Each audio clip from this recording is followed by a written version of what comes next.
ప్రభునామమునికి స్తుతి స్తోత్ర వందనములు కలుగును గాక. దేవాది దేవుని యొక్క అద్వితీయమైన కృపను బట్టి ఆయన ఇచ్చిన ఆరోగ్యము, క్షేమం, నెమ్మది, సంతోషం, సమాధానం అన్నిటి కొరకు నా నిండు హృదయముతో దేవాది దేవునికి, ప్రభు అయిన యేసుక్రీస్తుకు కృతజ్ఞతాస్తుతి స్తోత్ర వందనములు చెల్లిస్తున్నాం. పరిశుద్ధమైన ఈ యొక్క పవిత్ర దినమందు దేవుని యొక్క వాక్యము అందించుటకు ప్రభు ఇచ్చిన ఈ గొప్ప తరుణం బట్టి దేవునికి వందనములు, స్తుతులు, కృతజ్ఞతాస్తుతులు చెల్లిస్తూ ఉన్నాం. మరి ఈ దినము విశేషంగా మరి దేవుని యొక్క కృపను బట్టి మనకు ఈ యొక్క పరిశుద్ధ దినము కొరకు ఇవ్వబడిన CSI డిక్షనరీలోని అంశం ఏదనగా అభిషిక్త పరిచర్య. మార్పు నొందిన వారు మాత్రమే ఇతరులలో మార్పును కలుగు చేయగలరు. ఈ అంశం మీద ఈ దినము దేవుని యొక్క వాక్యము అందించాలని నేను కోరుతున్నాను. దానికి ముందు నేను ఒక చిన్న పాట పాడతాను, తర్వాత దేవుని వాక్యం చదువుతాను, తర్వాత వాక్యోపదేశంలోనికి వెళ్ళాలని ఆశిస్తున్నాను. ఎంతో సుందరమైనవి ధరగిరులపై, ఎంతో అందమైనవి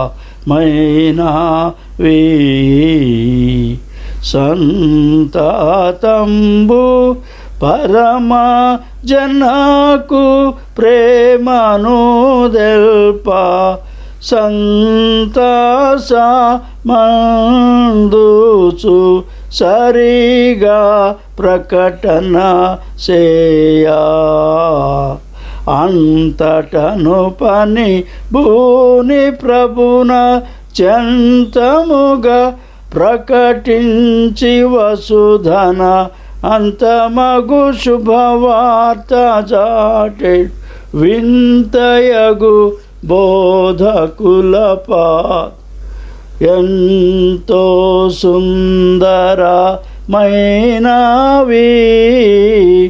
ధరగిరులపై, ఎంతో అందమైనవి యేసుక్రీస్తు రారాజై యున్నాడన్ చూ భాసురంబుగా తిల్పుచు వాసిగా ప్రభు యేసు వసుధార క్షకుడనుచు ఈ సువార్తను చాటి ఈ చాట నెమ్మది నొందా. దోషకారి జనంబులందరికీ సుమంగళ వార్త తెలుపుచు దోషమంతయు బాపు మన ప్రభు యేసు చూపెడి వారి పాదము లెంతో సుందరమైనవి ధరగిరులపై, ఎంతో అందమైనవి.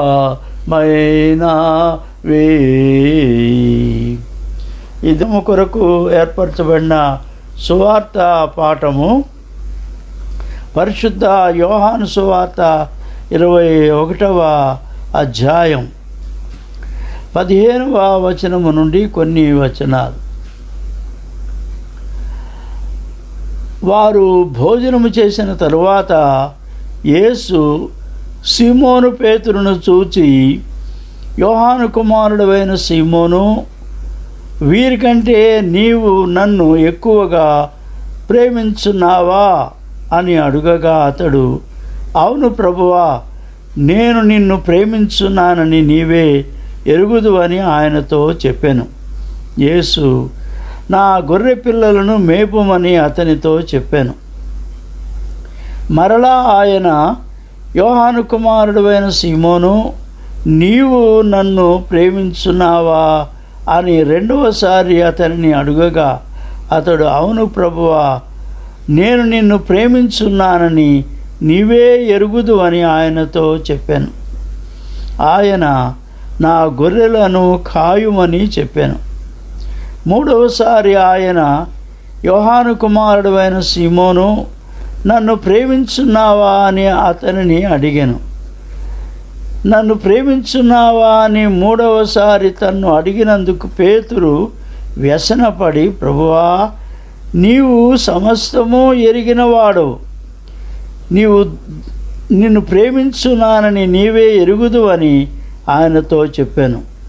యేసు, నా గొర్రెలను మేపుము. ఈ మటునకు సువార్త పాఠము సరి. నేను ప్రార్థన చేస్తాను.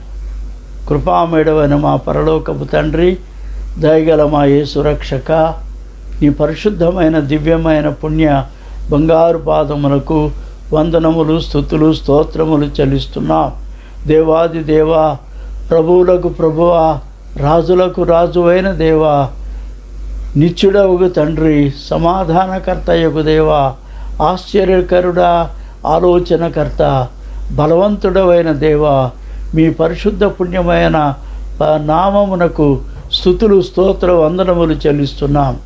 మీ అపూర్వమైన మీ దయా సంకల్పములో మీ అయోగ్య దీన బిడ్డలమైన మమ్మను మీ నామము కొరకు ఈ లోక మధ్యలో నుండి ఏర్పరచుకున్నందుకు స్తోత్రములు. ప్రభువా, మేము అయోగ్యులము, పనికిమాలిన వారము, పాపులము, ఎందుకునూ పనికిరాని నిష్ప్రయోజకులమైన మనుషులం.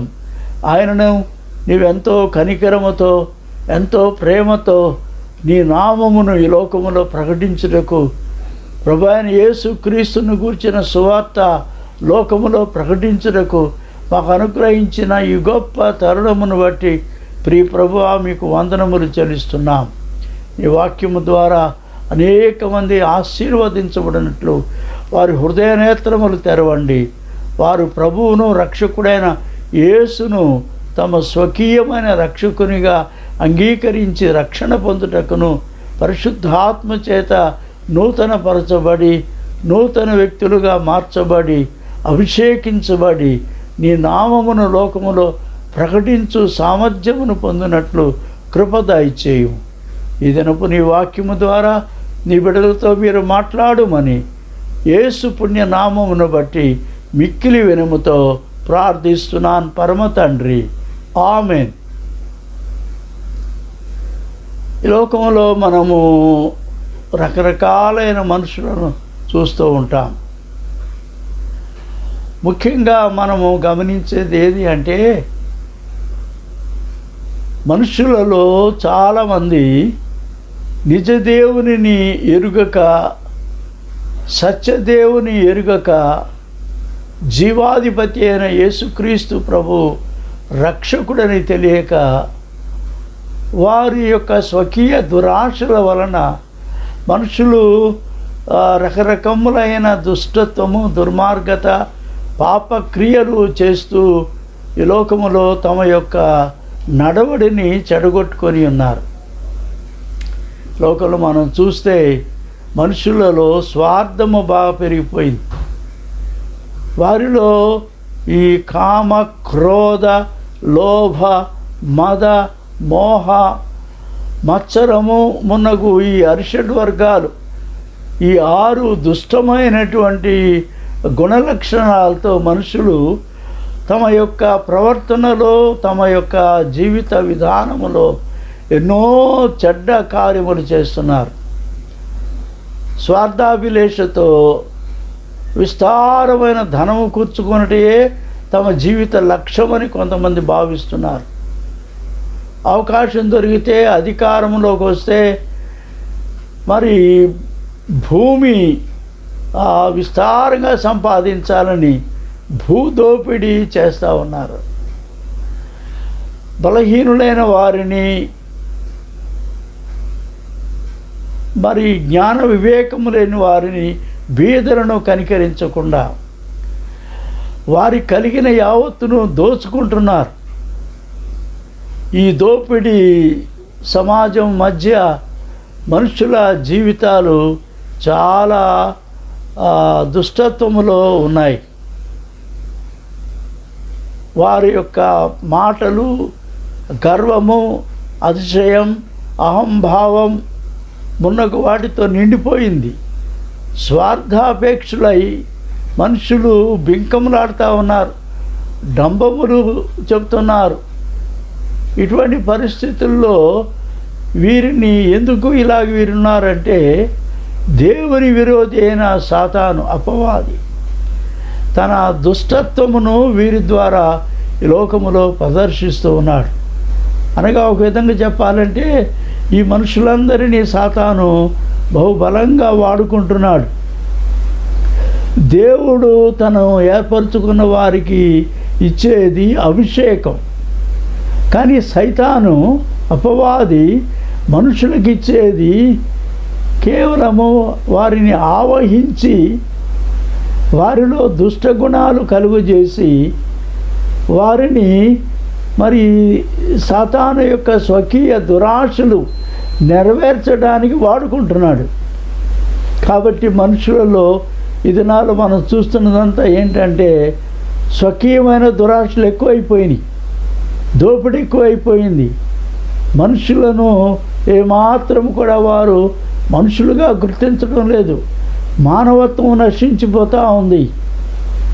ప్రేమ, సంతోషము, సమాధానం, ఓర్పు, సహనము, మరి మంచితనము, సాత్వికము ఇవన్నీ కూడా ఏ మాత్రం కూడా వారిలో కనబడడం లేదు.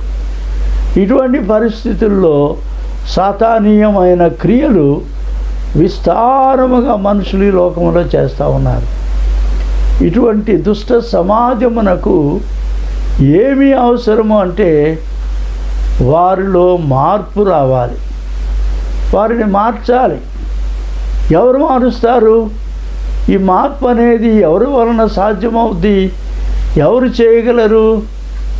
ఇది కేవలము కూడా సృష్టికర్త అయిన దేవుడు, ఈ లోకాన్ని ప్రేమించే దేవుడు ఈ లోకాన్ని ఆయన మారుస్తున్నాడు. యోహాను సువార్త 3వ అధ్యాయం 16వ వచనం మనం చూస్తే ఇది అందరికీ తెలిసిన వాక్యమే. దేవుడు లోకమును ఎంతో ప్రేమించెను అని.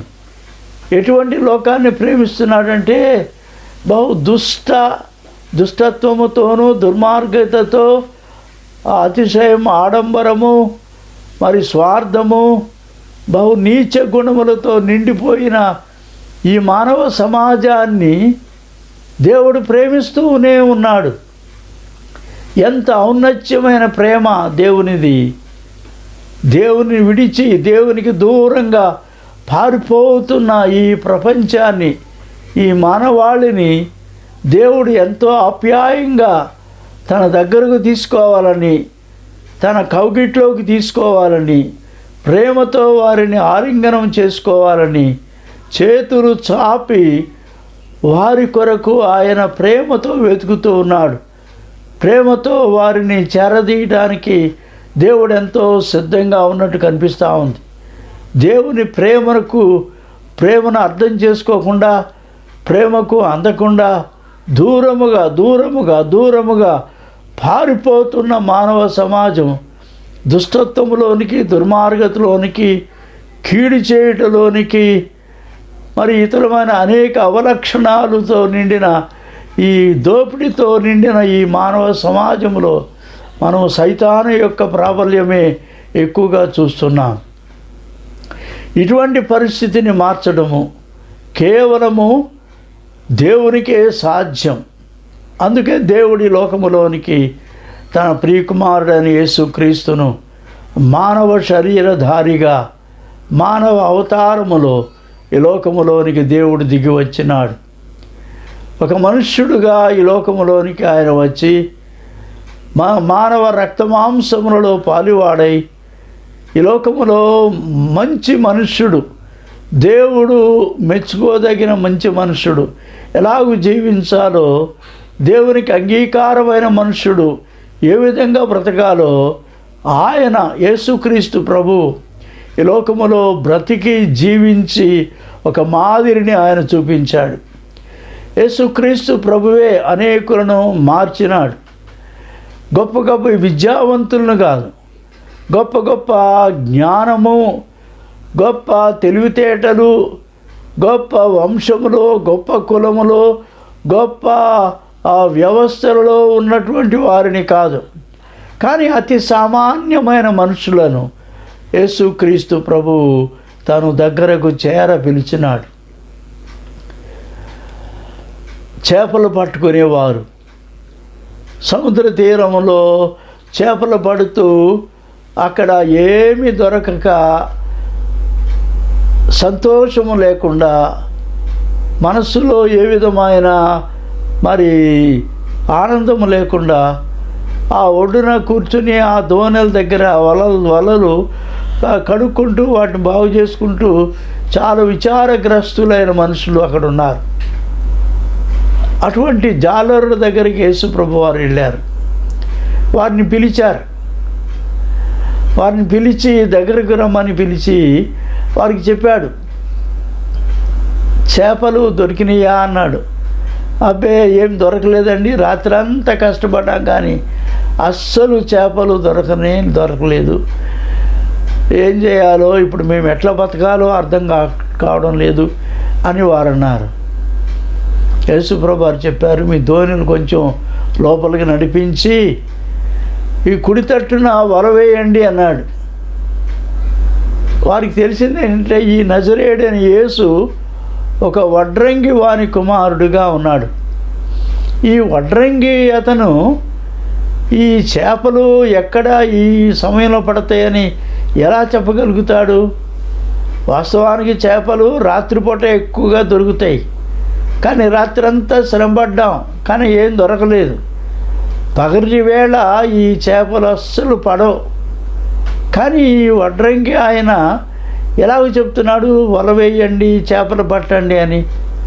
సరే, ఆయన మాట అన్నాడు కదా, ప్రయత్నం చేద్దాం అని ధోని లోపలికి నడిపించి వాళ్ళు వలలు వేశారు. లూకాసు వార్త 5వ అధ్యాయంలో మనకి ఈ సంఘటన కనిపిస్తుంది.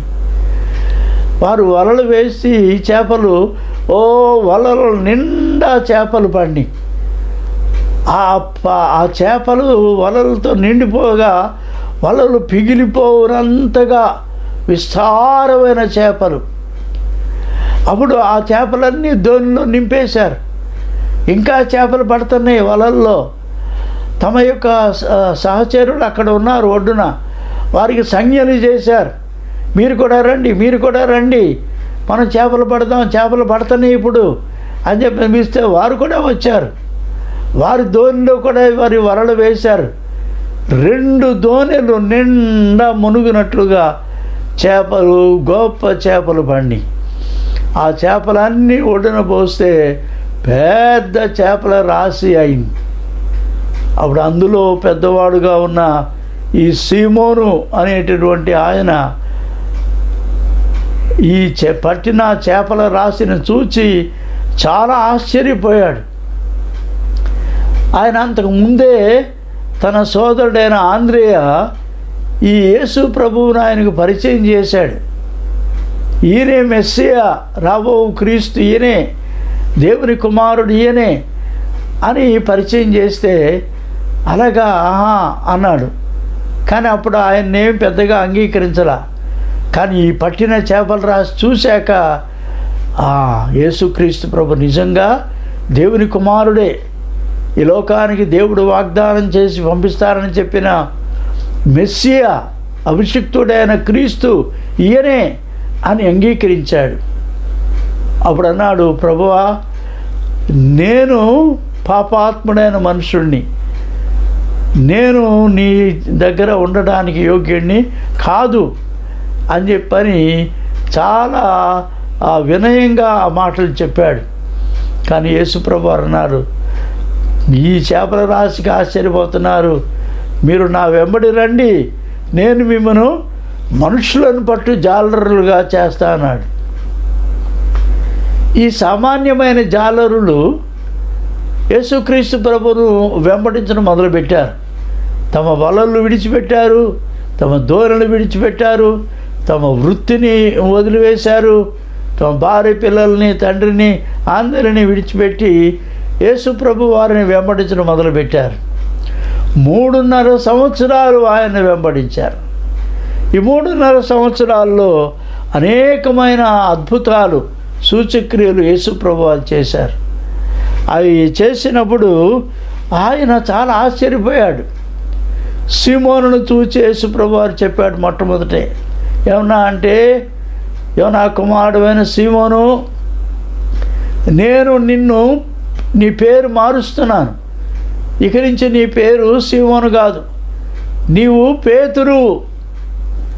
సీమోను అంటే ఒక జారుడుగా ఉండేటటువంటి ఇసుక నేల, కానీ సీమోను అలాంటి వాడు. అతడు అన్నీ సంశయిస్తూ ఉంటాడు, దేన్ని స్థిరంగా దేని మీద నిలబడ్డు, ఆవేశం ఎక్కువ, తొందరపాటు మాటలు మాట్లాడతాడు, తొందరపాటు పనులు చేస్తాడు. అటువంటి వ్యక్తి దేని మీద స్థిరంగా నిలబడలేడు.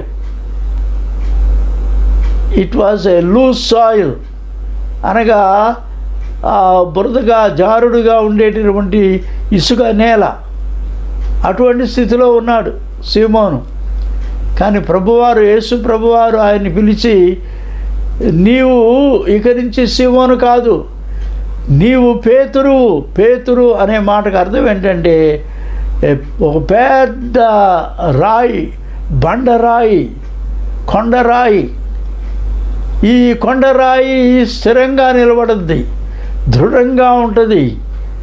అటువంటి పేరు యేసుక్రీస్తు ప్రభువారు ఈ సీమోనుకి పెట్టాడు. ఇక నుంచి నీ పేరు పేతురు అన్నాడు. ఈ మార్పు ఎందుకు అని చెప్పని వారందరూ అనుకుంటూ ఉంటే ప్రభువారు చెప్పారు, మీరు ఇక చేపలు పట్టరు, మనుషుల్ని పడతారు. మిమ్మల్ని నేను మనుషులను పట్టు జాలరుగా చేస్తాను. ఇక నుంచి మీ యొక్క పని మనుషులను దేవుని రాజ్యం కొరకు సంపాదించడం. మనుషులు మీ మాటలు విని వారు మార్పు పొందుతారు, వారి దుర్లక్షణాలు మారిపోతాయి, వారి చెడు లక్షణాలు మారిపోతాయి, వారి జీవితంలో ఒక నూతనమైన నడవడిక వస్తుంది, నూతనమైన ప్రవర్తన వారిలో వస్తుంది, వారు క్రొత్త వ్యక్తులుగా మార్చబడతారు. అటువంటి వారు ఈ దేవుని పనికి ఉపయోగపడతారు. కాబట్టి నేను ఇప్పుడు మీ పేర్లు మార్చినట్టుగా నేను మీ ద్వారా మీ చుట్టూ ఉండే ఈ మానవ సమాజాన్ని మార్పు పొందేటట్టు చేస్తాను. నేను మిమ్మల్ని మనుషులను పట్టు జాలరుగా చేస్తానని చెప్పాడు. కాబట్టి మానవ సమాజానికి కావలసిన ఈ యొక్క మార్పు కేవలము యేసుక్రీస్తు ప్రభు ద్వారానే జరుగుద్ది. ఎందుకంటే ఈ లోకములోనికి ఆయన కేవలము నశించిపోతున్న పాపులైన మనుషులు, చెడ్డవారిని ఆయన మంచివారిగా మార్చాడు. మనము దేవుని వాక్యంలో చూస్తే యేసుక్రీస్తు ప్రభువును వెంబడించిన అనేకులు మరి మార్పు పొందారు. వారి యొక్క నడవడిలో మార్పు వచ్చింది, వారి జీవిత విధానంలో మార్పు వచ్చింది, వారి పనులలో మార్పు వచ్చింది, వారి ప్రవర్తనలో మార్పు వచ్చింది. వారు ఇంతకు మునుపులాగా లేరు. యేసుక్రీస్తు ప్రభువారు పాపాత్మురాలైన ఒక స్త్రీ ఆయన ఆ దగ్గరకు వస్తే ఆయన ఆమెను మరి మార్పు కలుగు చేశాడు. ఈ పాపాత్మురాలైన స్త్రీ మారిపోయింది, ఆమె మంచి వ్యక్తి అయింది. ఎంత మంచి వ్యక్తి అయిందంటే ఈ 3 సంవత్సరాల ఆయనతో పాటు తిరిగినటువంటి స్త్రీలు ఏమి నేర్చుకున్నారంటే క్రీస్తు ప్రభువులో ఉన్న గొప్ప మార్పు కలుగు చేసే శక్తి ఆయన మాటల్లో ఉంది. ప్రభువారి యొక్క వాక్యము, ఆయన ప్రబోధం, ఆయన యొక్క మాటల్లో, బోధలో మనుషులు మార్పు పొందుతారు. మత్తయి సువార్త 5వ అధ్యాయం మొదటి 13 వచనాలు చూస్తే ఇది ప్రభువారు చేసిన మొదటి ప్రసంగము. దీన్ని ఏమంటారంటే పర్వత ప్రసంగం అంటారు. ఆ ప్రసంగములో ప్రభువారు బోధించిన సత్యాలు ఈ లోకానికి అప్పటికి ఇప్పటికి కూడా అది స్థిరముగా నిలిచి ఉన్నాయి. అది చదువుకున్న అనేకులు మార్పు పొందుతూ ఉన్నారు. వారి జీవితాల్లోకి మార్పు వచ్చింది. యేసుక్రీస్తు ప్రభు కేవలం ఆయన మనుషుల యొక్క వ్యక్తిత్వాలు మార్చడం కాదు, వారి జీవితంలో వారు ఎదుర్కొనే అనేక ఇతర సమస్యల నుంచి కూడా వారు మార్పు కలుగు చేశాడు. యేసు ప్రభు వారు ఆ కొండ మీద ఆయన ఆ బోధ చేసిన తర్వాత 3 రోజులు బోధ చేశాడు.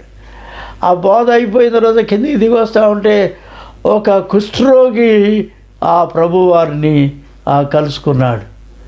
నీకు ఇష్టమైతే నన్ను శుద్ధినిగా చేయగలవు అన్నాడు. వెంటనే ప్రభువారు చేయి చాపి వాడిని ముట్టి, నాకు ఇష్టమే, నీవు శుద్ధుడవు కమ్ము అన్నాడు. వెంటనే కుష్ఠరోగం వాడిని విడిచిపెట్టింది. అతను స్వస్థత పొందాడు. నువ్వు వెళ్ళి దేవాలయంకి వెళ్ళి ప్రధాన యాజకునికి నిన్ను కనబరుచుకో, మోషే నియమించిన కానుక అక్కడ చెల్లించు అని చెప్పాడు. అక్కడి నుంచి మొదలుపెట్టుకొని ఆయన అనేకమైన అద్భుతమైన కార్యములు ఆయన చేశాడు. ఆయన చేసినటువంటి అద్భుత కార్యాల్లో ఒకటి, ఈ కానా అనే ఊరిలో పెళ్లి జరిగింది. ఆ పెళ్లి వారు ఎవరంటే యేసుప్రభు వారి తల్లి అయిన మరియ యొక్క బంధువులు. ఆ యొక్క ఇంట్లో యేసుక్రీస్తు ప్రభు ఆయన శిష్యులు కూడా ఉన్నారు. అప్పుడు జరిగిన సంగతి ఏంటంటే అతిథులు ఎక్కువ మంది వచ్చారు పెళ్ళికి. ఇక వారికి మర్యాదపూర్వకంగా ఇచ్చే ద్రాక్షారసం వాళ్ళ దగ్గర లేదు, అయిపోయింది. కాబట్టి ఏం చేయాలో అర్థం కాక వాళ్ళు చాలా గాబరా పడుతున్నారు, ఆందోళన చెందుతున్నారు. అటువంటి పరిస్థితిలో తల్లి అయిన మరియ వచ్చి, నాయనా వారికి ద్రాక్షారసం లేదని చెప్పగా, అమ్మా నా సమయం ఇంకను రాలేదు అని చెప్పి అన్నాడు. అయినా కూడా తల్లి మరియ అక్కడ పరిచారకులను చూసి, ఆయన మీతో చెప్పినది చేయుడి అని చెప్పాను. అప్పుడు ఆ పరిచారకులు అక్కడికి వచ్చి నిలబడ్డారు. ప్రభువారు వారితో చెప్పాడు, అక్కడ 6 రాతి బాణలు ఉన్నాయి. ఇది ఏంటంటే ఇంట్లోకి వచ్చేటప్పుడు కాళ్ళు చేతులు మొహం కడుక్కొని వస్తారు, శుద్ధీకరణ నిమిత్తం. ఇది ఒక ఆచారం యూదుల్లో. ఆ రాతి బాణల్లో మీరు నీళ్లు నింపండి అన్నాడు. ఆ 6 రాతి బాణల్లో వాళ్ళు నీళ్లు నింపి నిండారులుగా నింపారు. అంతే యేసుప్రభు వారు చెప్పారు, ఇప్పుడు మీరు ముంచి ఈ నీళ్లు వెళ్ళి విందు యజమానికి చూపించండి అని చెప్పి అంటే, వారు ముంచి ఆ నీళ్లు తీసుకొని చూపుతున్నప్పుడు వారు తీసుకువెళ్తుండగా ఆ నీళ్లు ద్రాక్షారసం అయిపోయింది. నీరు ద్రాక్షారసంగా మారిపోయింది. ఆ ద్రాక్షారసంగా మారిన ఆ నీళ్లు ఆయన రుచి చూసినప్పుడు ఆయన తన యొక్క మరి అందరినీ పిలిచి, పెళ్లి కుమారుని పిలిచి, భలేవాడేవయ్యా నువ్వు, ముందు అంతా కూడా మంచి ద్రాక్షారసం పోసావు, ఇప్పుడు చివరిలో అందరూ మామూలుగా ఏం చేస్తారంటే ఈ చౌకబారుదేదో పోస్తూ ఉంటారు, కానీ నీవు అట్లా కాదు, చివరి వరకు మంచి ద్రాక్షారసం ఉంచుకొని ఉన్నావు నీవు అని అభినందించాడు. ఈ ద్రాక్షారసం ఎక్కడి నుంచి వచ్చిందో అది తీసుకువెళ్ళిన పరిచారకులకే తెలుసు, కానీ ఇంకెవరికి తెలియదు. యేసు ప్రభు కానా అనే గలిలయలో కానా అనే ఊరిలో ఈ సూచక్రియ చేసి తన మహిమను బయలుపరిచాడు. అక్కడి నుంచి ఆయన అనేకమైన అద్భుతాలు చేశాడు. పక్షవాయువు రోగిని స్వస్థపరిచాడు, అతని పాపములు క్షమించి అతన్ని స్వస్థపరిచాడు. చనిపోయిన ఒక విధవరాలి కుమారుడు అతన్ని తిరిగి బ్రతికించాడు. యాయీరు అనే ఒక అధికారి యొక్క కుమార్తెను బ్రతికించాడు. ఒక రోమా శతాధిపతి యొక్క దాసుడిని బాగు చేశాడు. ఇటువంటివి అనేకమైన అద్భుతములు సూచక్రియలు ప్రభువారు చేశారు. ఇవన్నీ చేస్తున్నప్పుడు యేసుక్రీస్తుతో పాటు ఉన్న ఈ 12 మంది శిష్యుల్లో ముఖ్యంగా పేతురు, యాకోబు, యోహాన్ అనే ఈ ముగ్గురు కూడా ఎప్పుడు కూడా ఆంతరంగిక శిష్య బృందంగా దగ్గరే ఉంటూ వచ్చారు. వీరికి తెలుసు యేసుక్రీస్తు ప్రభువులో ఉన్న ఈ మహాత్మ్యము ఇదంతా కూడా. కాబట్టి ప్రభువారు ఇంత అద్భుతం చేస్తున్నారు. దీని ద్వారా మానవ సమాజంలో జరిగిన మార్పు ఏంటంటే, ఒక సుంకపు గుత్తదారుడు జక్కయ్య, అతను యేసుప్రభువును చూడాలని కోరుకున్నాడు. యేసుప్రభువును చూడడానికి పొట్టివాడు చూడలేకపోయాడు కాబట్టి ఒక మేడి చెట్టు ఎక్కాడు. ప్రభువారు ఆ యెరికో పట్టణంలో ఆ దారిని వెళుతూ ఆ చెట్టు దగ్గరికి వచ్చి, జక్కయ్య త్వరగా దిగు, నేడు నేను నీ ఇంట ఉండవలసి ఉన్నది అని చెప్పగానే వెంటనే సంతోషంతో జక్కయ్య త్వరగా దిగి ఆయన తన ఇంట చేర్చుకున్నాడు. ఆయన ఏం బోధించాడు, ఏం చెప్పాడో తెలియదు, కానీ కొంత సమయం అయ్యేటప్పటికీ జక్కయ్య తన ఇంట్లో ఉన్న ధనం అంతా బయటికి తీసుకువచ్చి, ఆయన ఇదిగో ప్రభువా, నా ఆస్తిలో సగం నేను బేదలకు ఇచ్చేస్తున్నాను, నేను ఎవరెవరి వద్దనైతే అన్యాయంగా తీసుకున్నానో వారికి తిరిగి 4 రెట్లు చెల్లించేస్తున్నాను అని చెప్పిన ఆ డబ్బా అంతా వారికి వెదజల్లాడు. ఆ డబ్బు కొరకు ఆయన ఎంతో ప్రేమతో, ఆ డబ్బు సంపాదన కొరకు ఆయన ఎంతో ఆరాటపడి సంపాదించుకున్న డబ్బు. అయితే ఇప్పుడు ప్రభువారి యొక్క మాటలు అతని జీవితాన్ని మారిస్తే ఆ డబ్బు కేవలం చిల్లర పెంకులాగా తోచింది. అతనికి పంచిపెట్టేశాడు, అంతే, మార్పు పొందాడు. ఇట్లాంటి వ్యక్తులు అనేక మంది యేసుప్రభు వారి బోధలో మార్పు పొందారు. ఇక్కడ మనం గమనించాల్సింది ఏంటంటే, ఒక వ్యక్తి జీవితాన్ని దేవుడు ఎట్లా మార్పు చేస్తాడు. దేవుడు పిలిచినప్పుడు ఆయనతో కూడా సహచర్యంలో ఉండగా ఈ పేతురు, యాకోబు, యోహాన్ అనేవారు ఎన్నో అద్భుతమైన క్రియలు వారు చూశారు. పేతురుని గురించి మనం తెలుసుకోవాలంటే ఈ 4 సువార్తల్లో యేసు ప్రభు వారు దగ్గరగా జీవించిన పేతురును మనం చూస్తున్నాం. క్రమక్రమంగానో జరిగే మార్పులు. కొన్ని సందర్భాల్లో కొంత అనవసరమైన మాటలు మాట్లాడాడు, కానీ కొన్ని సందర్భాల్లో అసలు మానవ ఊహకే అందనటువంటి అతి శ్రేష్టమైన మాటలు కూడా మాట్లాడాడు.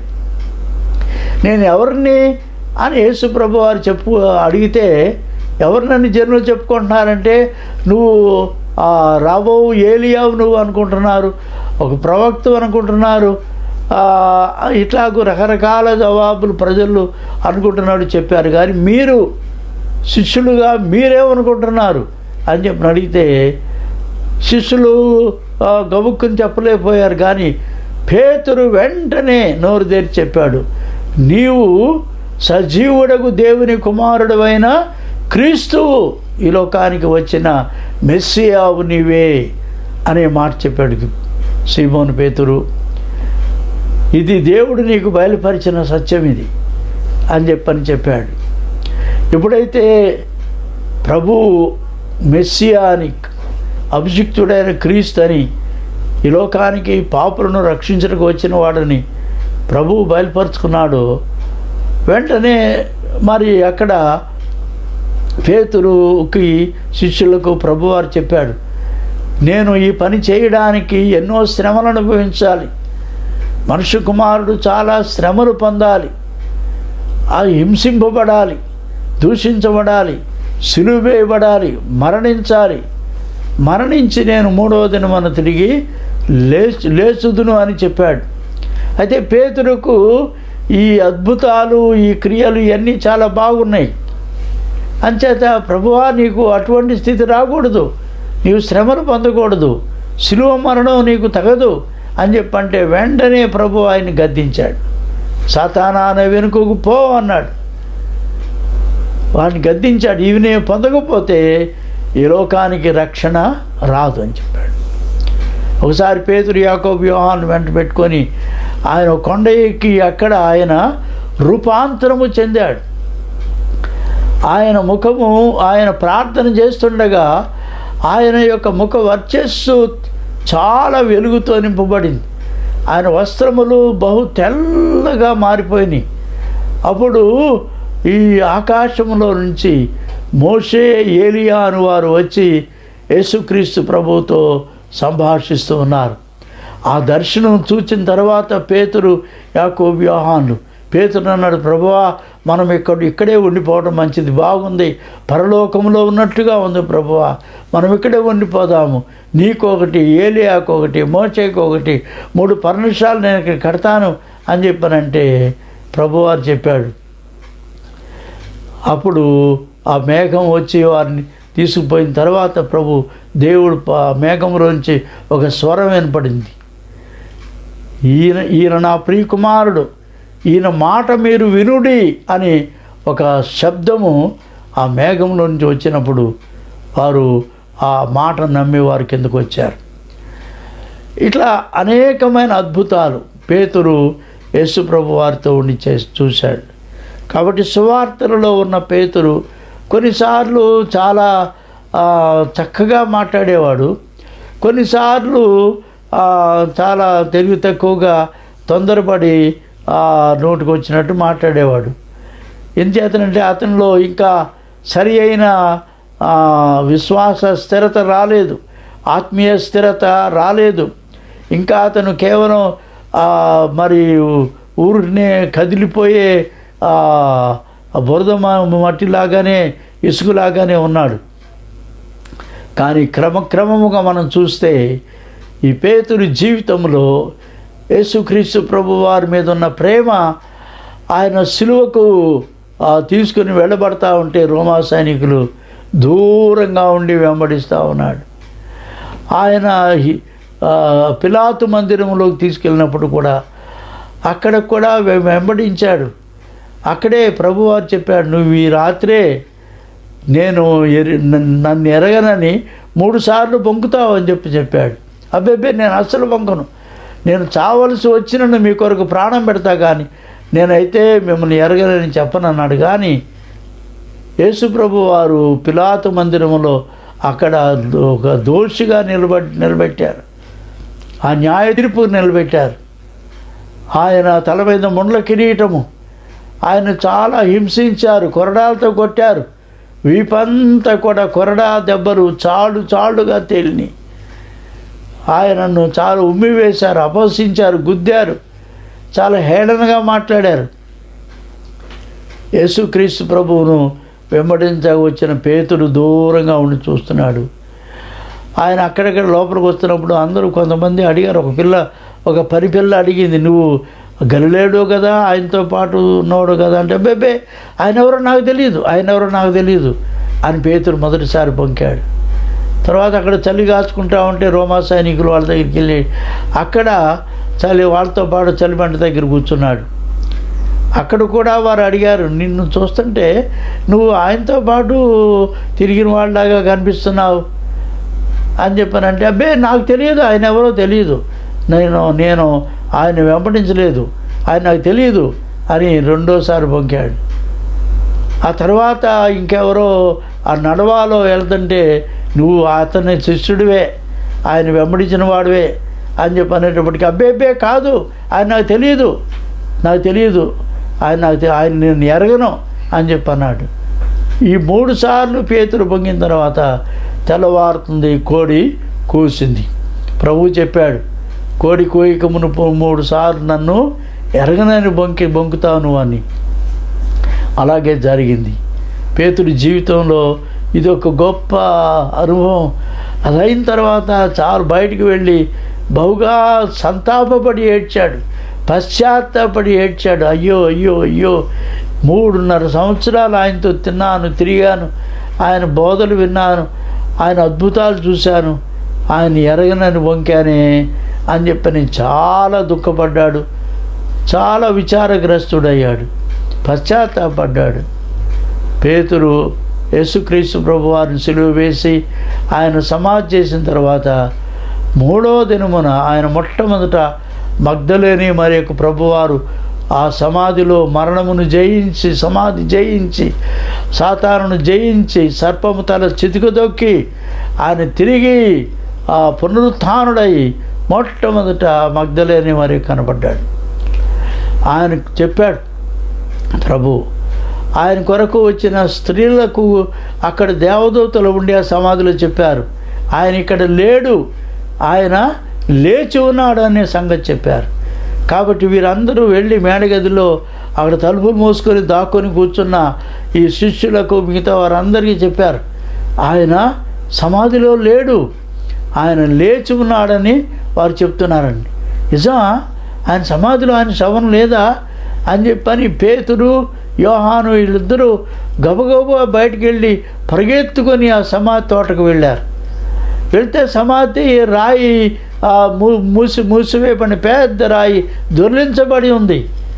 ఆ సమాధిలోకి యోహాను వెళ్ళలేకపోయాడు, కానీ పేతురు వెనక నుంచి పరిగెత్తుకొచ్చి పేతురు ముందు లోపలికి వెళ్ళి చూశాడు. అక్కడ ఆయనకు చుట్టబడిన ఆ ప్రేత వస్త్రాలు మట్టుకే ఉన్నాయి, కానీ ఆయన శవం అక్కడ లేదు. నిజంగా ప్రభువు లేచాడు. ఆయన లేచినాడు అనే మాట వినగానే చాలా భయం వేసింది. అయ్యయ్యో, నేను ఆయన ఎరగనని బొంకినాను కదా, ఇంకా ఆయన ఏమని వెంబడిస్తాను నేను అని చాలా విచారపడ్డాడు. అలా విచారగ్రస్తుడై వెళ్తున్న పేతురుకు యేసు ప్రభువారు కనపడ్డాడు. ఆయన కేఫాకు కనపడ్డాడని పౌలు తన మాటల్లో ఆయన తన యొక్క పత్రికల్లో వ్రాస్తాడు. 1 కొరింథీ 15వ అధ్యాయంలో ఆయన కేఫాకును తరువాత ఈ 120 మందికి ప్రభు కనపడ్డారు అని చెప్పని మాట చెప్తాడు. అంచేత ఇక్కడ మనం గమనించేది ఏంటంటే, పేతురు జీవితంలో ఇక ఒక మార్పు అనేది కదా, అస్థిరతలో నుంచి స్థిరమైనటువంటి జీవితంలోనికి మార్పు ఇప్పుడు ప్రభు కృప ద్వారా కలుగుతుంది. యేసుక్రీస్తు ప్రభు అతని జీవితాన్ని మార్చాడు. ఇప్పుడు అతను నమ్మాడు, అవును యేసు ప్రభు వారు లేచారు, ఆయన చెప్పినట్టే ఆయన 3వ దినమున తిరిగి లేచినాడని. అందరు కూడా మేడగదిలో ఉండగా తలుపులు వేయబడి ఉండగానే ప్రభువారు ప్రత్యక్షమై ఆ లోపలికి, ఆయన తలుపులు వేయబడి ఉండగానే లోపలికి వచ్చి కనబడి మీకు సమాధానము కలుగును గాక అని చెప్పాడు. ఆ మాట చెప్పి వారి మీద ఊది మీరు పరిశుద్ధాత్మను పొందండి అని. తర్వాత ప్రభువారు 2వసారి కనబడ్డాడు అక్కడే తోమాకి. ఈసారి తోమా అందులో ఒకడు అనుమానిస్తూ ఉన్నటువంటి వాడు, తోమా అనే శిష్యుడు, అతని కొరకు ప్రత్యేకంగా 2వసారి కనబడ్డాడు. ఆయన పునరుత్థానం అయిన తర్వాత కనబడి 2వసారి ఆయన తోమాకు చెప్పాడు, తోమా నీవు సందేహించకుండా వచ్చి ఇదిగో నా చేతుల్లో ఈ మేకులు గొరుతులు చూడు, నీ చేయి నా ప్రక్కలో ఉంచి ఈ బల్లెము గాయం చూడు అని చెప్పండి. ప్రభువా దేవా, నా ప్రభువా నా దేవా అని ప్రభువుని అంగీకరించాడు తోమా. అది తర్వాత ప్రభు చెప్పాడు శిష్యులకి, మీరు యెరూషలేము నుండి వెళ్ళక నా వలన వినిన తండ్రి యొక్క వాగ్దానం కొరకు కనిపెట్టుకొని ఉండండి, మీ మీద దేవుడు వాగ్దానం చేసిన పరిశుద్ధాత్మను ఆయన మీపై కృమ్మరిస్తాడు అని. మార్పు నందింప చేయడం అనేది ఒక వ్యక్తిలో ఇది దేవుని కార్యం.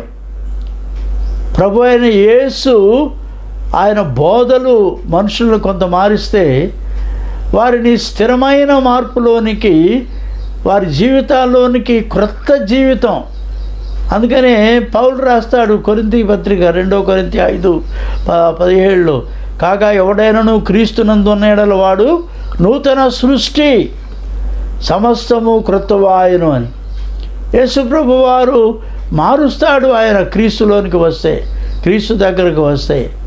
కాబట్టి ఈ పేతురు జీవితంలో పునరుత్థానం అయిన తర్వాత మరి ఒక పెంతెకోస్తు దినం అనగా పస్కా పండుగ అయిన తర్వాత 50వ దినం వారు మేడగదిలో ప్రార్థన చేస్తూ ఉన్నారు.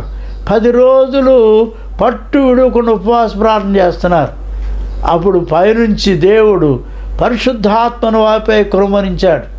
యోవేలు ప్రవక్త 2వ అధ్యాయంలో చెప్పినటువంటి ఆ వాగ్దానం, అంచె దినములలో జనులందరి మీద నా ఆత్మను కుమ్మరిస్తానని దేవుడిచ్చిన వాగ్దానం నెరవేర్చాడు. కాబట్టి పరిశుద్ధాత్మ ఒక బలమైన గాలి, సుడిగాలిలాగా వారి మీదకి వచ్చింది. అలాగే అగ్ని జ్వాలలు, అగ్ని నాలుకలు మరి వారు ఒక్కొక్కరి మీద వ్రాలగా వారందరూ కూడా పరిశుద్ధాత్మతో దేవుని శక్తితో నింపబడిన వారై అన్య భాషలతో మాట్లాడసాగి. ఆ మాటలు మనము ఇగో అపోస్తుల కార్యం 1:8 చూస్తాం. మీరు పైనుండి శక్తి పొందినప్పుడు మీరు నాకు సాక్షులై ఉంటారని ప్రభువారు వారికి చెప్పిన మాటలు వారు జ్ఞాపం చేసుకున్నారు. ఆ పెంతెకోస్తు దినమందు ఆ 9 గంటల ప్రాంతంలో వారు ఉదయమే తలుపులు తెరుచుకొని ఇంకా మేడగదిలో లేరు. వాళ్ళు అక్కడి నుంచి వీధిలోకి వచ్చేసారు. వీధి సువార్త చేస్తున్నారు. ఇక అప్పుడే యెరూషలేము అంతా కూడా కోలాహలంగా ఉంది. ప్రపంచంలోని అన్ని దేశాల నుంచి రకరకాల భాషలు మాట్లాడేవారు, రకరకాల ఆచార వ్యవహారాలు కలిగిన వారు వీరందరూ కూడా యెరూషలేములో ఈ పస్కా పండుగ సమయంలో అక్కడ ఉన్నారు. వీరు ఈ బయటకు వచ్చి వారు రోడ్డు మీద నిలబడి శిష్యులు మరి దేవుని యొక్క గొప్ప సంగతులు వారు ప్రకటన చేస్తూ ఉంటే అందరికీ ఆశ్చర్యం వేసింది. ఇదేంటి చాలా వింతగా ఉంది, వీళ్ళందరూ కూడా మా భాషల్లో మాట్లాడుతున్నారే అని చెప్పిన ఆశ్చర్యపడి దగ్గరికి వచ్చారు. అప్పుడు పేతురు నిలబడి ఈ 12 మందిలో పేతురు నిలుచుండి ఆయన మరి యేసుక్రీస్తు ప్రభుని గురించి బోధించారు. మీరు సజీవుడుగు దేవుని కుమారుని సిలువ వేశారు, కానీ దేవుడు ఆయన మృతుల్లోంచి తిరిగి లేపినాడు, దానికి మేమందరం కూడా సాక్షులము అనే విషయాన్ని బోధించాడు. ఈ పేతురు చేసినటువంటి ఈ ప్రసంగము విన్నటువంటి అనేకులు ఆ దినమున సుమారు 3,000 మంది యేసుక్రీస్తు ప్రభుని అంగీకరించారు. వారందరూ కూడా వారి యొక్క హృదయంలో మరి మనస్సులో గుర్చబడిన వారై పేతురును కడమ అపోస్తలులను వారు అడుగుతున్నారు, అయ్యా ఇప్పుడు మేమేం చేయాలి? మేమైతే యేసు ప్రభుని అంగీకరిస్తున్నాం, ఇప్పుడు ఏం చేయాలంటే పేతురు చెప్పాడు, మీలో ప్రతివాడు కూడా యేసుక్రీస్తు నామములో త్రిత్వన తండ్రి కుమార పరిశుద్ధాత్మ త్రియేక దేవుని నామములో మీరందరూ బాప్తిజం పొందండి. మీరు బాప్తిజం పొందిన వెంటనే మీ అందరూ కూడా పరిశుద్ధాత్మను వరాన్ని పొందుతారు అని వారికి చెప్పాడు. ఆ దినం మొదలుకొని పేతురు ఒక గొప్ప మార్పు పొందినటువంటి మనుష్యుడు, దేవుని చేత ఆత్మచేత నింపబడి అభిషేకించబడిన ఈ యొక్క అపోస్తుడైన పేతురు ఆయన మాట్లాడుతూ ఉంటే అనేక మంది మారడం చూస్తున్నాం. పెంతెకోస్తునే ఆ దినాన 3,000 మంది, ఆ తర్వాత రోజున 4,000 మంది, ఆ తర్వాత రోజున 5,000 మంది, ఇక వరుసగా రోజు వేల కొలది అనేక మంది మార్పు పొందుతున్నారు. ఈ మార్పు పొందిన వారందరూ కూడా ఏర్పాటు చేయబడిన క్రీస్తు సంఘములోనికి వారు చేర్చబడ్డారు.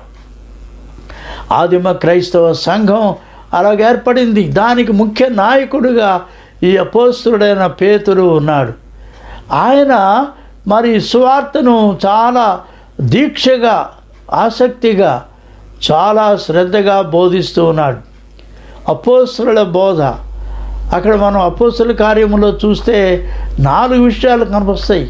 ఒకటి ఏంటంటే మరి ప్రార్థన, 2 అపోస్తలుల బోధ, 3 వారు మరి దేవుని ఆత్మచేత వరములతో నింపబడుతున్నారు. వారు ఈ యొక్క ప్రభువారి యొక్క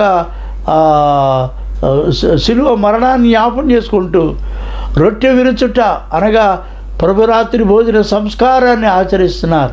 ఈ 4 విషయాల్ని మనం అపోస్తల కార్యం చూస్తున్నాం. ఈ ఆది క్రైస్తవ సంఘములో ఉంది.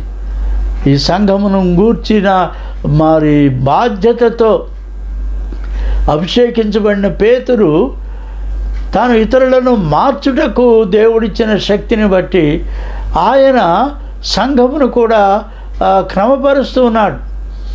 ఈ సంఘంలో అందరూ కూడా మార్పు పొంది తమ యొక్క స్థిరాస్తులను అమ్మి ఆ డబ్బు తీసుకొచ్చి అపోస్తలుల పాదాలు పెడుతున్నారు. అప్పుడు వారు కలిగేదంతా కూడా సమిష్టిగా వారందరూ కూడా మరి పంచుకుంటూ వారు కలిసి మరి ఒకే అందరూ భోజనం చేస్తూ ఉన్నారు. మరి అక్కడ జరిగే సంఘటన ఏంటంటే ఈ ఒక అననీయ సప్పీరా అనే వారు కూడా తమ యొక్క పొలాన్ని అమ్మారు, తమ ఆస్తి అమ్మారు. అయితే వారిలో ఒక దురాశ పుట్టింది. అయ్యో అంతా ఇచ్చేస్తే ఎట్లా కదా, మరి నా జీవితం అంతా ఇచ్చేస్తే ఎట్లా. నేను వైజాగ్లో పాస్టర్గా పనిచేస్తున్న రోజుల్లో ఒక యవనస్తుడు మార్పు పొందాడు. అతనికి ప్రార్థన చేసి అతని తల మీద చేతులు పెట్టి ప్రార్థన చేసి పంపిస్తే ఇంటర్వ్యూలో సెలెక్ట్ అయ్యి పోర్టులో మంచి ఉద్యోగం సంపాదించుకున్నాడు. అతనికి వచ్చిన మొట్టమొదటి జీతం తీసుకొచ్చి నా చేతుల్లో పెట్టి ప్రార్థన చేయించుకొని వెళ్ళిపోయాడు. నేను దాని తర్వాత ఆదివారం గుళ్ళో ప్రకటించి చర్చిలో వేశాను. ఇంటికి వెళ్ళిన తర్వాత ఆ తండ్రి అతని మీద చాలా కోపడ్డాడు. ఏంటి నువ్వు ఇట్లా ఇచ్చేసావని. అది దేవుని వాక్యం. నా రాబడిలో ప్రథమ ఫలం దేవుంది, నా ఆస్తిలో భాగం దేవుంది, నేను దేవునికి ఇవ్వాలి అని చెప్పి ఆ యవనస్తుడు చెప్తే తండ్రికి చాలా బాధ కలిగింది. ఆయన వెంటనే నా దగ్గరికి పరిగెత్తుకు వచ్చాడు. ఏంటి పాస్టర్ గారు ఇలా చేస్తే మేము ఎట్లాగూ మాకు బోల్డ్ మంది పిల్లలు ఉన్నారు, వాళ్ళందరికీ ఫీజులు కట్టాలి, బట్టలు కొనాలి, స్కూల్ మరి వారికి ఫీజులు కట్టాలి, బస్ ఛార్జీలు ఇవ్వాలి, ఈ ఇల్లంతా నడపాలి, బోర్డులంతా ఖర్చు మాకుంది కదా, ఇట్లాగూ తన దశభాగం అని డబ్బు తీసుకొచ్చి మీకు ఇచ్చేస్తే మా ఇల్లు ఎట్లా నడుచుద్దండి అని చెప్పని చాలా బాధతో మాట్లాడాడు. అప్పుడు ఒకటే మాట చెప్పాను నేను, మూర్తి గారు ఇప్పుడు మీరు బాధపడుతున్నారు, కానీ కొన్ని దినాల్లో మీరు చాలా సంతోషిస్తారు. మీ అబ్బాయి చేసిన ఈ కార్యం వలన దేవుడు మిమ్మల్ని ఆశీర్వదించబోతున్నాడు. మీరు ఏమీ కూడా బాధపడకుండా వెళ్ళిపోండి. దేవుడికి ఇవ్వడం మంచిదే కానీ అదేమీ తప్పు కాదు, వాక్య ప్రకారం చేస్తున్నాడు మీ అబ్బాయి అని చెప్పి అంటే వెళ్ళాడుతో చాలా బాధపడుతూనే. కానీ జరిగిన సంగతి ఏంటంటే తర్వాత పిల్లలందరూ కూడా ఒక్కొక్కళ్ళు బాగా చదువుకొని ఒక్కొక్కళ్ళు పెద్ద పెద్ద మంచి మంచి ఉద్యోగాలు సంపాదించుకున్నారు. వాళ్ళ రాబడంతా కూడా ఆయన తండ్రి చేతుల్లో పెడుతున్నారు. దేవునికి ఇవ్వాల్సింది దేవునికి ఇస్తున్నారు, అందరూ దశమ భాగం ఇస్తున్నారు. అప్పుడు ఆయన ఆ డబ్బుతో చాలా సంతోషించాడు. మంచి ఇల్లు కట్టుకున్నాడు, ఇద్దరు కూతుళ్ళు పెళ్ళిళ్ళు చేశాడు, కొడుకు పెళ్లి చేశాడు, ఇవన్నీ చేశాడు. నేను 10 సంవత్సరాల తర్వాత మళ్ళీ వైజాగ్ వెళ్తే ఆయన ఆ స్టేజ్ మీద నేను ఒక దొరగారు ప్రసంగం చేస్తాను, నేను తర్జుమా చేస్తున్నాను. అది అయిన తర్వాత నా దగ్గర పరిగెత్తుకుంటూ వచ్చాడు. ఆయన వచ్చి సార్ పాస్టర్ గారు మీరు నా ఇంటికి రావాలి అని నన్ను బలవంతంగా వాళ్ళ ఇంటికి తీసుకెళ్ళాడు. చెప్పాడు, చూడండి ఎంత పెద్ద ఇల్లు కట్టుకున్నాను, నా పిల్లలకి పెళ్ళిళ్ళు చేశానండి, పిల్లలకి మంచి ఉద్యోగాలు వచ్చినాయి, ఇప్పుడు మేము చాలా సంతోషంగా ఉన్నాం పాస్టర్ గారు. ఆ రోజున మీతో కష్టంగా మాట్లాడినందుకు దయచేసి నన్ను క్షమించండి అని చెప్పనే మాట్లాడినాడు. నేనన్నాను, దేవుడు ఎప్పుడు కూడా అన్యాయస్తుడు కాదండి, దేవుడు ఎవరికి రుణస్థుడిగా ఉండడు. మీరు దేవునికి ఇచ్చి ఎవరు కూడా భేదవాళ్ళు అవరు. దేవునికి ఇస్తే అనేక రెట్లుగా దేవుడు ఆశీర్వదించి తిరిగి మీకు ఇస్తాడు. మీకు తెలియదా, 5 రొట్టెలు 2 చిన్న చేపలు యేసుప్రభు వారు కృతజ్ఞతాస్తులు చెల్లించి విరిచి జనానికి వడ్డించడానికి ఇస్తే అది 5,000 మంది తినగా ఇంకా 12 గంపలు మిగిలిన ముక్కరు శిష్యులు పోగు చేశారు. ఎప్పుడు కూడా దేవుని నమ్ముకున్న బిడ్డల జీవితాల్లో మిగులే ఉంటుంది కానీ తగులు ఉండదు. చాలా విస్తారంగా దేవుడు అభివృద్ధి ఆశీర్వాదం ఇస్తాడు ఆయన సేవ కొరకు ఇస్తే. కాబట్టి పేతురు వారిని గద్దించాడు, అననీయ సప్పీరాల్ని. ఇంతగా అమ్మారా మీరు అని చెప్పి అంటే అవునవునవును ఇంతగా అమ్మాం అని చెప్పండి. ఎందుకయ్యా మీరు పరిశుద్ధాత్మను మీరు శోధిస్తున్నారు, దుఃఖపెడుతున్నారు. మీరు ఎంతకు అమ్మారో పరిశుద్ధాత్మ దేవుడు నాకు తెలియజేశాడు. మీరు దేవుని ఆత్మను మీరు దుఃఖపెడుతున్నారు, మీరు శోధిస్తున్నారు అని చెప్పి అంటే వెంటనే అననీయ అక్కడ కింద పడి చచ్చాడు. ఆ చనిపోయినటువంటి అతన్ని యవనస్తులు లేచి తీసుకుని వెళ్ళి పాతిపెట్టి వచ్చారు. కొంతసేపు అయిన తర్వాత అతని భార్య వచ్చింది సప్పీరా. ఆమెను కూడా అడిగాడు పేతురు, ఏమ్మా ఎంతగా అమ్మారా మీరు? అవునండి అవునండి, ఎంతగా అమ్మారు అని ఆమె కూడా అబద్ధం ఆడి. పేతురు అన్నాడు, ఇదిగో మీరు పరిశుద్ధాత్మ ఎందుకు మోసం చేస్తున్నారు? దేవుని ఆత్మను మోసం చేస్తున్నారు మీరు, ఇది తప్పు కదా, దేవుడు శిక్షిస్తాడు మిమ్మల్ని. కానీ ఆమె కూడా కింద పడి చనిపోయింది, ప్రాణాలు విడిచింది. ఆమెను కూడా యవనస్తులు తీసుకెళ్ళి సమాధి చేసి వచ్చారు. అలాగూ సంఘంలో జరిగినటువంటి ఆ యొక్క తప్పులన్నీ కూడా పేతురు దిద్దుబాటు చేశాడు. పేతురు ఎప్పుడు కూడా ఈ అద్భుతాలు ఎన్నో చేశాడు. అసలు ఆయన నడిచి వెళ్తూ ఉంటే ఆయన నీడబడి రోగులు చాలామంది బాగుపడ్డారు. లుద్దలో ఒక ఆవిడ మరి దొర్కా అనేటువంటి ఆమె చనిపోయింది. పేతురు అక్కడికి వెళ్ళి ఆమె చేయి పట్టుకొని తవిత లెమ్మనగానే ఆమె తిరిగి ప్రాణం వచ్చి లేచింది. అటువంటి అద్భుతాలు ఆయన ద్వారా దేవుడు చాలా చేశాడు. అందుకని గొప్ప సంగతి ఏంటంటే పేతురు ఎవరి మీద చేతులు పెడితే వారి మీద పరిశుద్ధాత్మ పొందుతున్నారు. ఈ సమరయలో దేవుని వాక్యం అంగీకరించినారు. సమరయలు అని చెప్పిన మాట విన్నప్పుడు ఈ యొక్క పేతురు, యాకోబు, యోహాను అక్కడికి వెళ్ళినప్పుడు వారి మీద చేతులు పెడితే పరిశుద్ధాత్మ పొందారు వాళ్ళందరూ.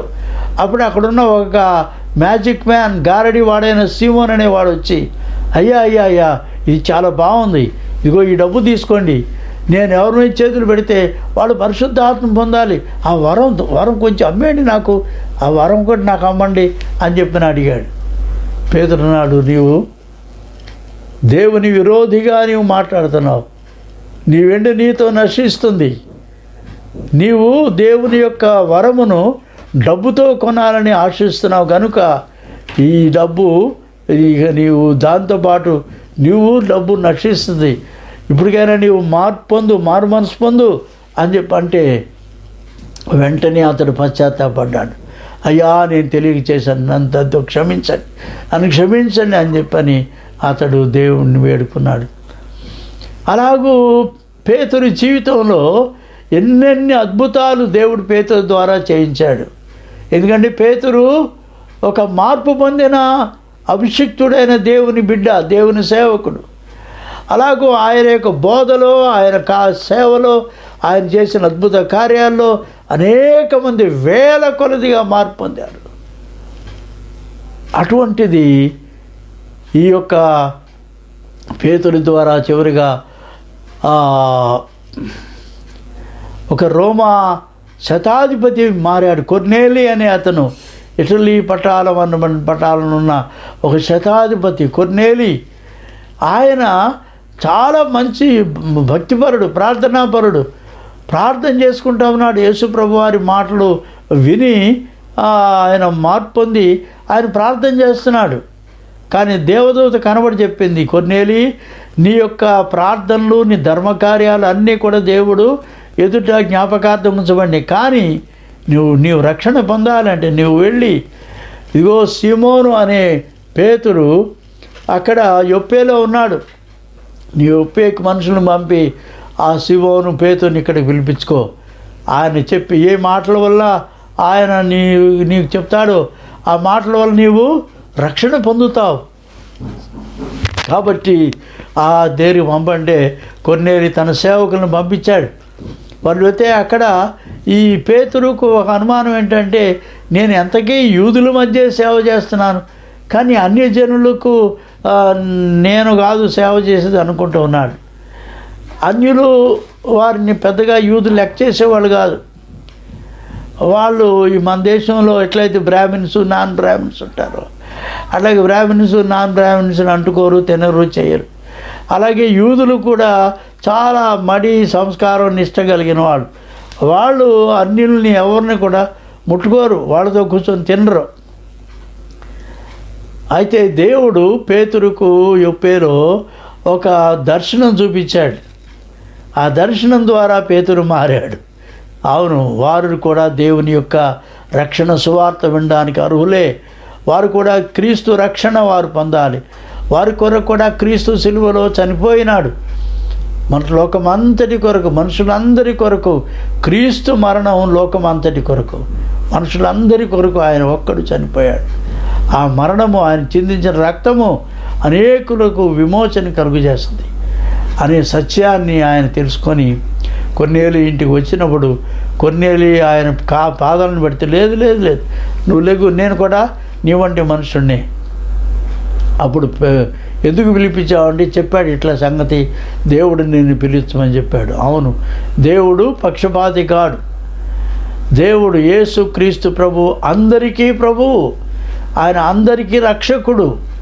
లోకంలోని సర్వజనాంగములకు, లోకంలోని మనుషులందరికీ యేసు క్రీస్తు ప్రభు రక్షకుడు.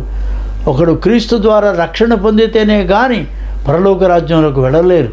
కాబట్టి క్రీస్తే రక్షకుడు అనే సత్యాన్ని అక్కడ వారు తెలుసుకున్న వారందరూ కూడా మరి బాప్తిసం పొందిన వాళ్ళే. కానీ వారందరి మీదకి పరిశుద్ధాత్మ దేవుడు, పేతురు మాట్లాడుతుంటే పరిశుద్ధాత్మ దేవుడు వారి మీద దిగి వచ్చినాడు. వారందరూ కూడా ఆత్మ బాప్తిసం పొందినారు. పేతురు జీవితంలో ఇటువంటివి అనేకం జరిగినాయి. ఎందుకంటే మార్పు పొందిన వ్యక్తే ఇతరులను మార్పు చేయగలిగినటువంటి వాడు, మార్చగలిగిన వాడు క్రీస్తు ప్రభువే. ఆయన బోధలు, ఆయన యొక్క శిలువ మరణం లోకములో అనేకులను మార్పు కలుగజేస్తుంది. దేవుని బిడ్డలారా, యేసుక్రీస్తు ప్రభువును నమ్మండి. యేసుక్రీస్తు ప్రభువును రక్షకుడిగా అంగీకరించండి. యేసుక్రీస్తు ప్రభువే మన జీవితాన్ని మార్చగలడు. ఈ లోకంలో ఉన్న ఈ ప్రస్తుత కాలమాన పరిస్థితున్న ఈ మానవ సమాజంలో ఉన్న ఈ యొక్క దుష్టత్వాన్ని, దుర్మార్గతను, దోపిడిని, ఈ యొక్క కీడును, ఈ మానవ జీవితంలో ఉండేటువంటి ఈ యొక్క దుర్గుణాలన్నిటిని కూడా కేవలము యేసుక్రీస్తు ప్రభు ఒక్కడు మట్టుకే ఆయన మనుషులను మార్చగలుగుతాడు. ఎవరైతే క్రీస్తు దగ్గరికి వస్తారో వారు మార్పు పొందుతారు. కాబట్టి దేవుడు చేతులు చాపి, ఇదిగో సర్వజనులారా నా వద్దకు రండి, నేను మీకు విశ్రాంతిని ఇస్తానని ప్రభువారు చెప్తున్నాడు.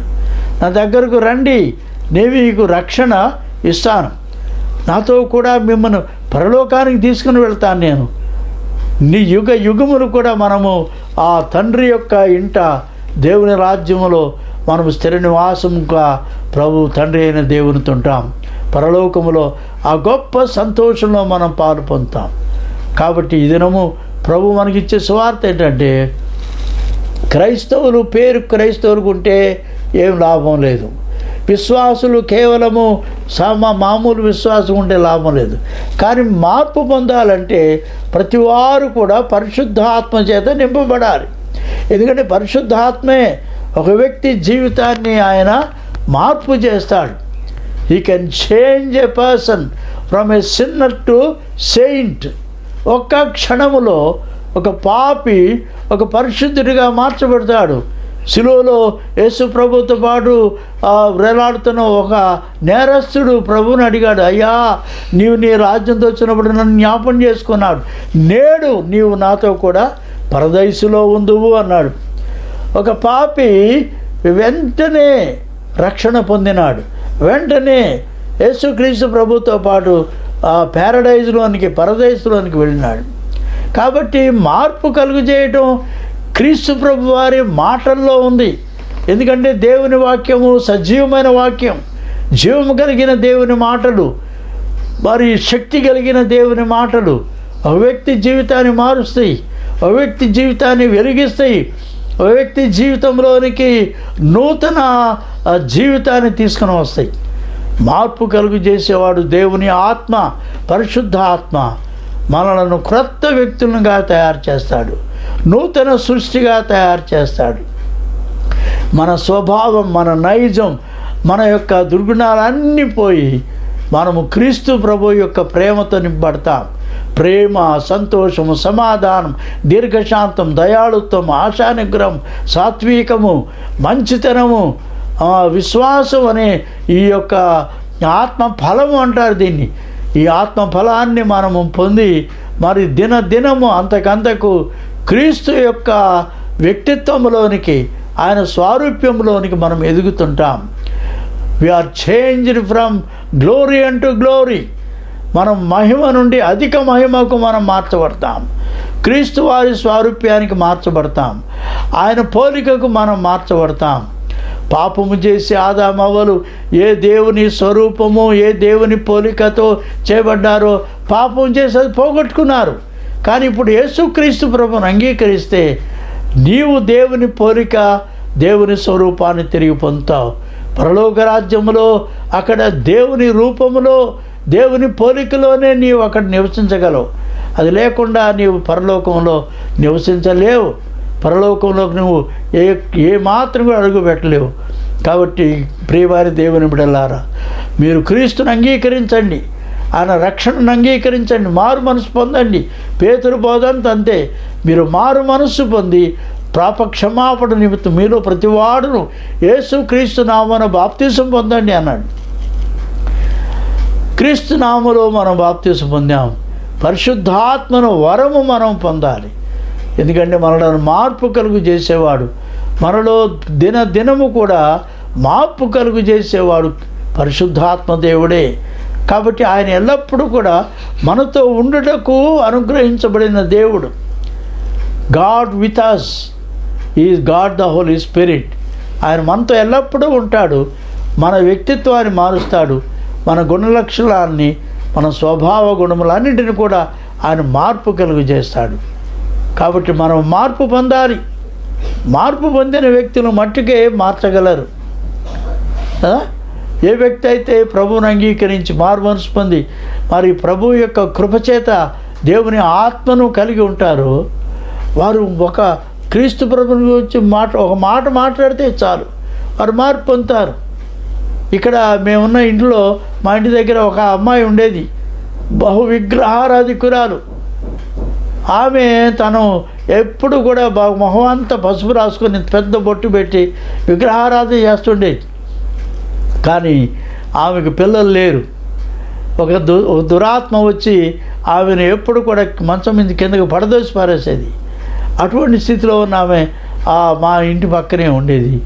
మేము శుక్రవారం ఉపవాస ప్రార్థన చేసుకుంటా ఉంటే ఒకరోజు వచ్చి నా కోసం ప్రార్థన చేయడని అడిగింది. ఆమె కోసం ప్రార్థన చేశాం.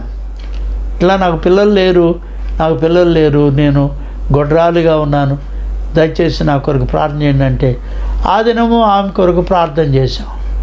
దేవుని మహాకృపను బట్టి ప్రభువే ఆమెకు దర్శనంలో చూపించాడు. ఒక మంచి కుమారుణ్ణి ఆమె చేతుల్లో చూపించాడు. ఒక తెల్లని వస్త్రం వేసుకున్న ఒక పెద్ద ఆయన వచ్చి ఒక కుమారుడి చేతిలో పెట్టాడు. అప్పటి నుంచి ఆమె మార్పు పొందింది. ఈ విగ్రహాలన్నీ తీసి మూటగట్టి బయట పడేసింది. ఇక ముఖానికి ఆ పసుపు రాయడం, బొట్లు పెట్టడం మానేసింది. ఆమె కూడా వచ్చి మాతో కూడా ప్రార్థనలో కూర్చున్నది. ఇప్పుడు ఆమె మార్పు పొందింది, పరిశుద్ధాత్మ నింపబడింది. దేవుడు ఎన్నో సంగతులు ఆమెకు తెలియచేస్తున్నాడు. ఆమెను తమ యొక్క స్వజాతి మనుషుల దగ్గర బహుబలంగా దేవుడు వాడుకుంటున్నాడు. మార్పు పొందినటువంటి వ్యక్తి ద్వారా ఆమె జీవితం ద్వారా వాళ్ళ కుటుంబం అంతా మార్చబడింది. ఇంకా వాళ్ళ చుట్టూ ఉన్న అనేకులు మార్చబడ్డారు. ప్రభు అయిన యేసును ఆమె తన జీవితము సాక్ష్యం ద్వారా మహింపరుచుతూ ఉంది. ప్రతి క్రైస్తవుడు, ప్రతి విశ్వాసి కూడా పరిశుద్ధాత్మ చేత నింపబడి మార్పు పొంది దేవుని చేత అభిషేకించబడి మార్పు పొంది నూతన వ్యక్తిగా మారి, నూతన సృష్టిగా మారి తన మాట, పలుకు, ప్రవర్తన ద్వారా యేసుక్రీస్తు ప్రభువుని గురించి మనం పాటలు పాడుతూ ఉంటే చాలు, ఆయన గురించి మనం మాట్లాడుతూ ఉంటే చాలు, అనేకుల జీవితానికి క్రీస్తు వెలుగు ప్రసరిస్తుంది. ఆ క్రీస్తు వెలుగే వారిలోకి నూతన జీవం తీసుకువస్తుంది. ప్రభు ఈ మాటలను అంగీకరించునుగాక. ఆమె ప్రార్థన చేస్తాను.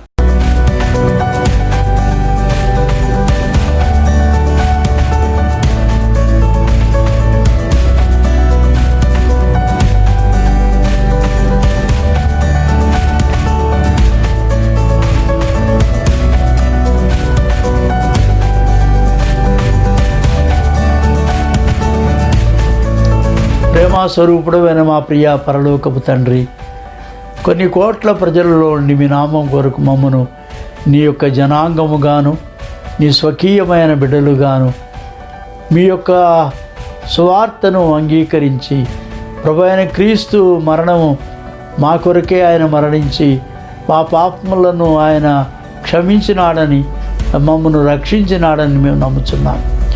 ప్రభువా, నీ ఆత్మను మాకు అనుగ్రహించి ఈ వాక్యం ఇతరులకు బోధించడానికి, మా ద్వారా అనేకులు నీ రక్షణ సువార్త వినడానికి, తద్వారా వారు మార్పు పొంది వారి జీవితంలో, వారి గుణలక్షణాల్లో, వారి ప్రవర్తనలో, వారి యొక్క మాదిరిలో మార్పు, నూతనమైన వ్యక్తులుగా మారి క్రొత్త వ్యక్తులుగా మారినట్లుగా, పరలోక రాజ్యానికి మరి సరిపోయిన వ్యక్తులుగా, దేవుని రాజ్యంలో నిత్యము నీతో కలిసి జీవించే వ్యక్తులుగా ఒక్కొక్కరిని మార్చుము ప్రభువా.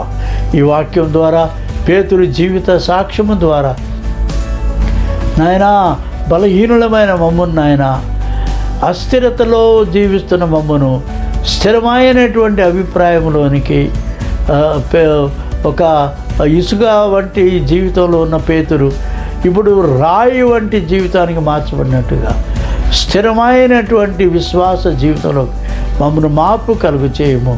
నీ పరిశుద్ధాత్మను మాకు నింపుము. మీ సేవలో వాడుకొని మయం పొందు. క్రీస్తు రాజ్యం గురించి మేము ప్రకటిస్తూ, లోకములో అనేకులకు క్రీస్తును ప్రకటిస్తూ, నాయనా నీ యొక్క ధాన్యాగారములోనికి మంచి గోధుమలు మేము చేర్చగలుగుట కృపదాయి చేయము. దీవించము, సహాయం చేయము. యేసు పుణ్యనామమున ప్రార్థిస్తున్నాను పరమ తండ్రి. మన ప్రభు అయిన యేసుక్రీస్తు కృప, తండ్రి అయిన దేవుని ప్రేమ, పరిశుద్ధాత్మ యొక్క అన్యోన్య సహవాసం ఇప్పుడు ఎల్లప్పుడు సదాకాలం మీకు తోడైండి కాపాడును గాక.